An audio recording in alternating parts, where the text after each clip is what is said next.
Just after I came off air yesterday, I received an email from the health and safety executive. No, it wasn't a message taking me to task over my outspoken views on their investigation into the Didcot disaster. No, it was a press release to announce that the HSE is funding a new research project to collect information on work related stress. The findings will apparently be used to inform policy decisions and create practical guidance for employers.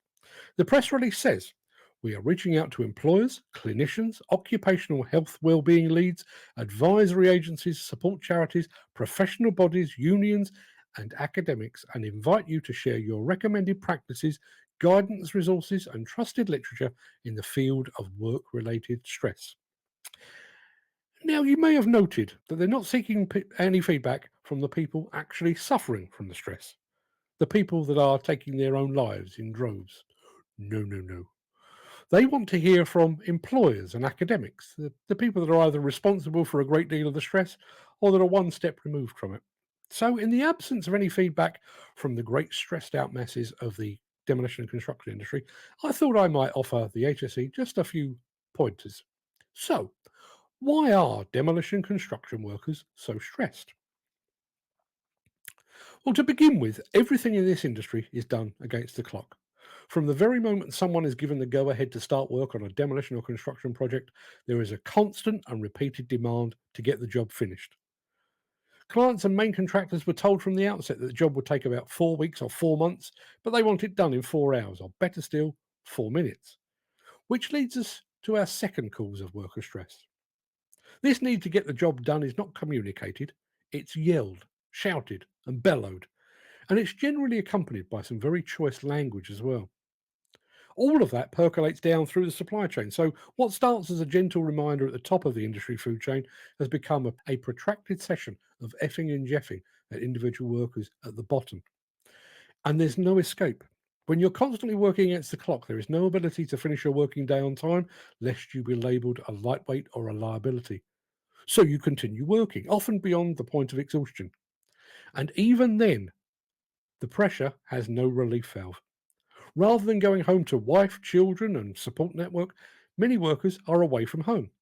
They then find themselves in digs or a dingy caravan with only their stressed thoughts for company. They worry about their family, about money, about whether they will still have a job next month or next week. When they get back to site, they are given their daily instructions and tasks to complete, which is probably enough for anyone to worry about. But then that's topped up with toolbox talks and safety briefings in which they are told in very stark terms that their life and the lives of those around them are constantly in jeopardy. They spend their working days working beside and below known and unknown potential hazards, knowing that a misstep or a lapse in concentration could kill them or others. But they dare not voice their concerns about these hazards in case they're seen as a troublemaker. Which is why they keep quiet when they spot colleagues clearly under the influence of booze, drugs, or potentially both. All the while, that clock keeps ticking and the deadline for completion draws inexorably closer. And as it does so, the pressure from above increases and increases. For some, the stress is so bad that they too seek refuge in a bottle or in drugs. Meanwhile, others crack entirely and become just another number on the industry side charts. Workplace stress is unquestionably a big issue in demolition and construction circles.